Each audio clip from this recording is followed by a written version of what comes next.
So first, let's understand the set. So these are our points, and we're squaring the x. So that will be the first component, and then the second component is just going to be the x value. So I'm going to write it like this. So for instance, x is a real number, right? So I can just choose x whatever I want. So let's say I choose x equal 1. If x equals 1, then this point is going to be 1 square 1, which will be 1, 1. If x is 2, for instance, then this point is going to be 2 square 2, which will be 4, 2. For instance, if x is, I'm just going to write another one. If x is, let's say, 0, then you will have 0 square 0, which is 0, 0. So it looks like, when I, you can generate many more. So like, let's say if x is equal to -2, then this will be -2 square -2, and this will just be 4 -2. So we can generate many more, but I think this is enough for us to answer this question.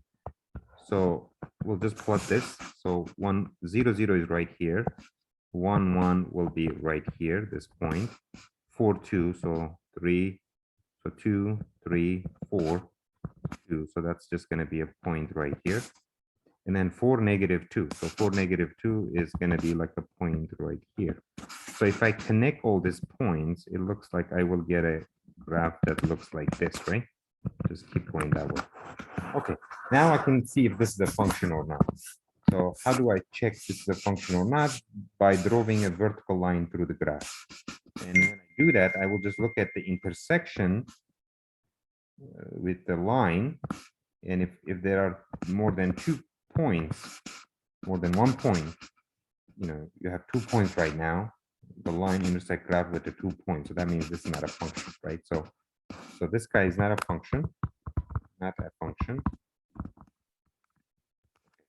Now, the second part of this question is, now let's just try to see what's the domain and the range of this question. And the domain is going to be set of all x values, and the range is going to be set of y values. And you see, all my x values are always going to be positive. See, if you look at the x component right here, I will never get a negative x component because I'm squaring it. I will get 0, but not a negative number. So therefore, the domain is going to start from 0 and go all the way to infinity, and the range is going to be, so let me put the graph over here again, so we can analyze it from here again. So this is our graph. And you see, x are going this way, right? X are going this way, and the smallest x is 0. So then domain will be from 0 to infinity. But x is a real number, and x is the second component. You see, x is the y value here, right? So therefore, I don't have any restriction on the x's. I can choose whatever x I want. Therefore, the y values are going to be all real numbers. So I can use whatever x I want. So therefore, the range of this function is just going to be from -infinity to +infinity.